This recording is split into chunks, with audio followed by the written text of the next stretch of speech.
Welcome back. Today we're going to talk about how to legally evict a tenant in Canada. If you're watching this video, you're dealing with the nightmare of nightmares for any landlord, and that's dealing with a troubled tenant, a tenant that's giving you so much headache that you're looking at ways to get rid of them.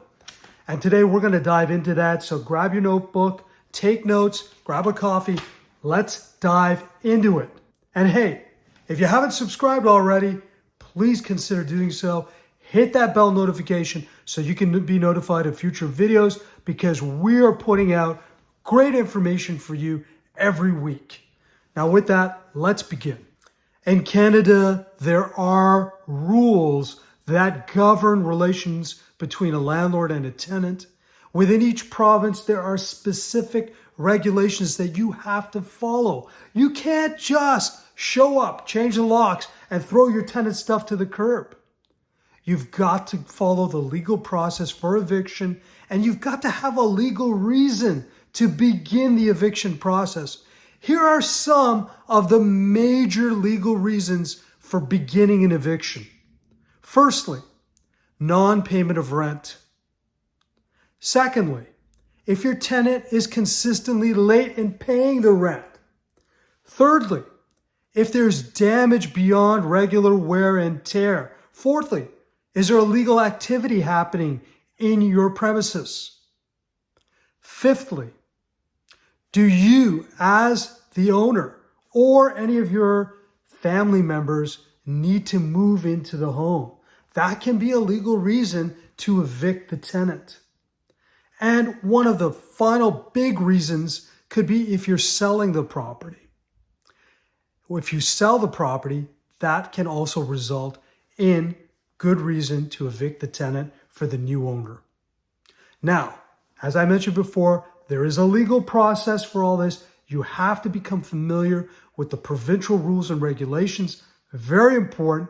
And you need to know the process that applies to your particular circumstances.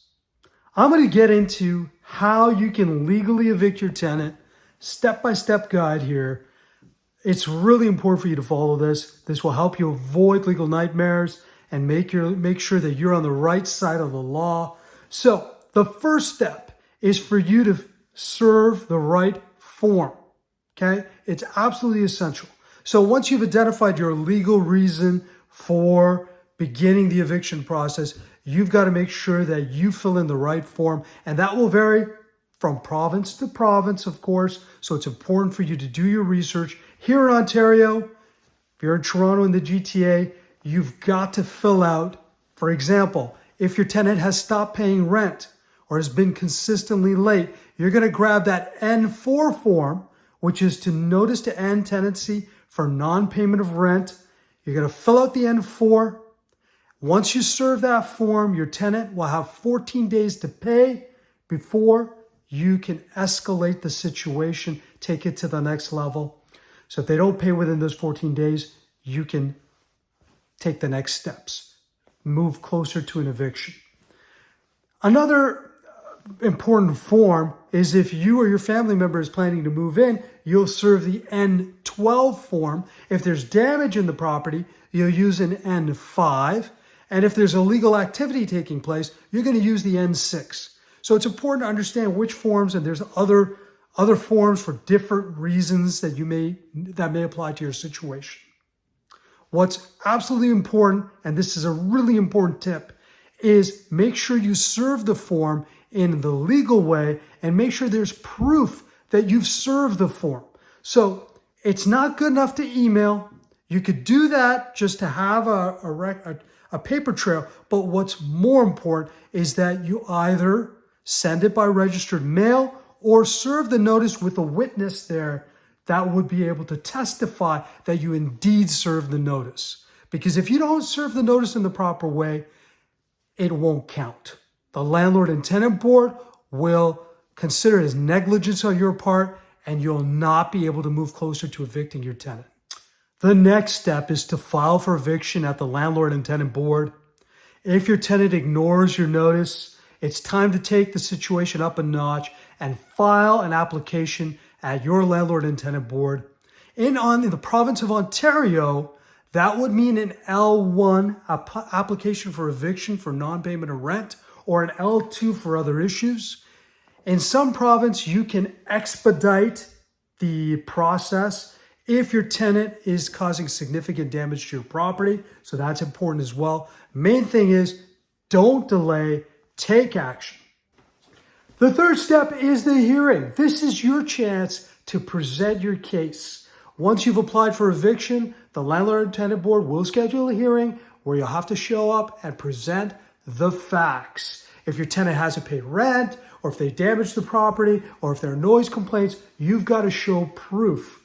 Once you've had an opportunity to present your case, the judge will give their verdict. Either they will agree on your side and ask the tenant to leave, or they may get a second chance. The fourth step is to get the sheriff involved, because even if the Landlord and Tenant Board rules in your favor and you get an eviction notice, you can't force the tenant to leave. And often they may just choose to stay, and that's where you're going to have to hire a sheriff to get involved to evict the tenant. You can't just show up with a moving truck. You can't force your tenant to leave. That's against the law. That could lend to being sued or to face fines. So you've got to hire a sheriff to execute that eviction order and get the tenants out of your premises. And that's it. Follow these steps and you'll be able to evict your troubled tenant.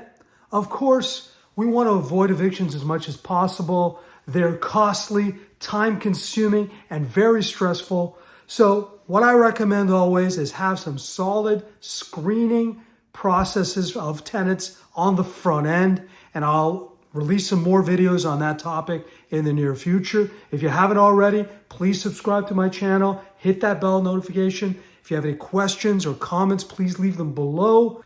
Remember, I'm a real estate agent here in Toronto and the GTA. If you have any questions about buying, selling, or managing properties, you can reach out to me at any time. Thank you for watching, and I look forward to connecting soon.